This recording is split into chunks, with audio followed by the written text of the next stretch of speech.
We also like wanted to do things a bit differently. So we have these transition pathways. And so one of them is decommodifying the land. So nobody owns the land. The land's in a trust. It's a nonprofit, but it's a nonprofit trust.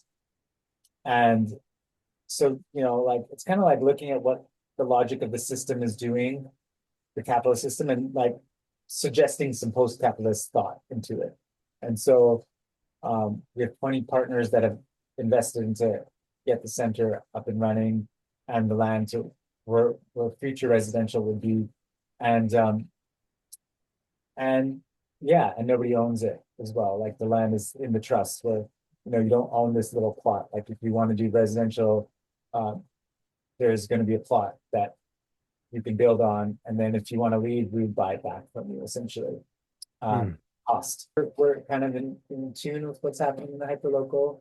Um, Also, like uh, you know, the way we build is using biomimetic, biophilic principles, looking at round shapes, earth shapes, building a bamboo earth, um, domes, all that sort of stuff. When we talk about transition pathways, these are just some of the ideas we came up with to like um, to create a new possibility um, around things. Doesn't have one owner who makes a lot of money and treats his employees or her employees poorly. Yeah. It's like we live in a collective. There's a collective decision making. There's a lens of how do we give back? How do we not be, you know, how do we not gentrify? And there's like Hmm. a lot of those who come and treat Costa Ricans like kind of like slave labor in some ways. And so we treat our employees like family in a lot of ways. And, we have an employee share program and we also just like, it's like, yeah, how do we live with principles and not let Hmm. people drive us first, but let our principle drive us. So those transition pathways, right? So there's five, right?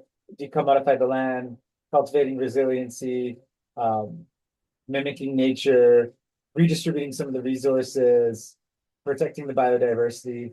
Um, so like when I traveled, so I went to India, I saw Oroville, I saw a few other communities, but even in Costa Rica, there's a model here where folks, uh, usually one rich, mostly white person, buys a big swath of land and like puts a gate around it, might do some permaculture stuff within, might make a community center, but then sells plots of land and things go up and they sell their, like regular houses, they sell their land or house when it's done or whatever.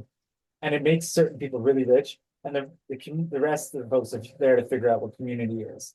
And that model kind of didn't sit well with us in that way.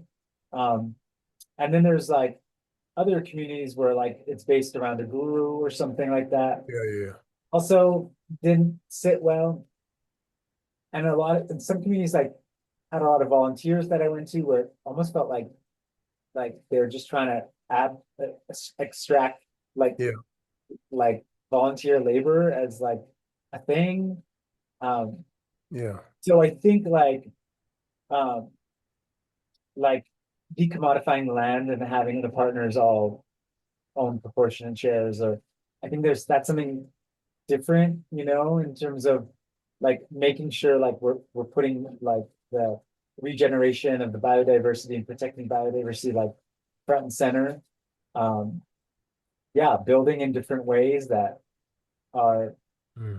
are regenerative and are using bamboo and using like low impact materials like aircrete, which is 20% concrete, 80% dish soap, no nails in the build. Um, yeah, just mimicking nature, doing things like a little different is different than what the others were doing and are doing.